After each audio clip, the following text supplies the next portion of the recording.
When Dan and Heather split almost 4 years ago, Heather decided to leave the church. Her ex-husband was staying at the church with his soon-to-be wife. It just would not work for Heather to be around them. So she left Resurrection Community Church. And she has not returned to any church for more than 4 years. Heather's friends and family sympathized with her regularly. Poor dear. You lost your husband, many of his friends, and the church you love, some would say.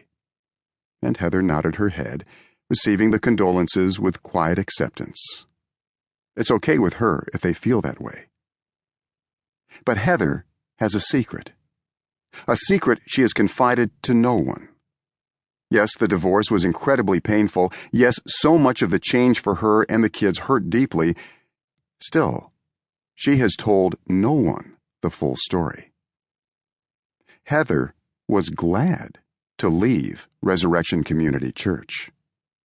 Indeed, she had become really miserable at the church long before the marital problems began. Leaving the church was one of the blessings of her life changes. It was a big relief. In order to understand Heather's sentiments, we need to take you back about 12 years ago. That was when Dan and Heather were married. They bought a home where Dan was working, and they both made a commitment to get involved in a church. They mutually decided it would be Resurrection Community Church. That's where this story begins. I am not a happy church member. From Heather's perspective, Resurrection Community Church was an easy choice. Dan and his parents had been members there for many years. The church had about 250 in worship attendance. Obviously, Dan knew most of the members. The church members were friendly to Heather as well. They accepted her immediately. After all, she was now part of Dan's family. Heather really did not have to do much to get involved. Within a few weeks of joining, she was asked to be in a women's Bible study, to help with the church finances, since she was a certified public accountant, and to be a greeter. When the children came along, it was pretty natural for them to connect in the church as well. Dan and Heather had many good relationships in the congregation. Some of them were young parents with children of similar ages to Dan and Heather's.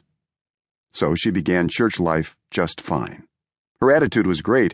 Her relationships were solid. Her involvement was good. She has trouble remembering exactly when the change took place. It was more gradual than sudden.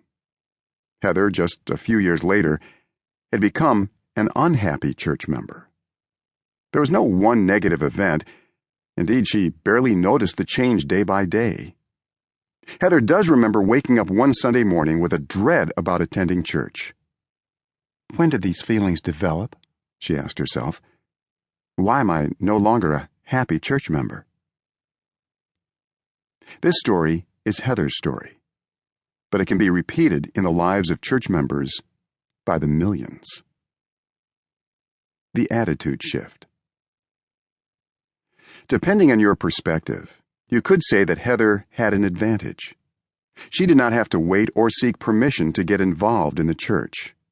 Through Dan and his family, she had immediate connections and immediate acceptance. It was as if she had been a member of the church for years. It was fun for her at first. She loved all the relationships she developed in the church. The members were good people. They took care of one another. Heather did not attend a church business meeting the first 6 months after she joined.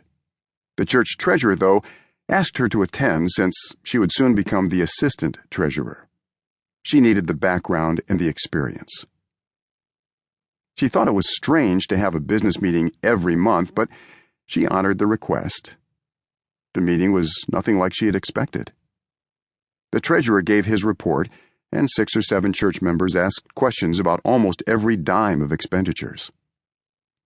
Then the pastor made a presentation to change the worship time from 11 a.m. to 10:30 a.m.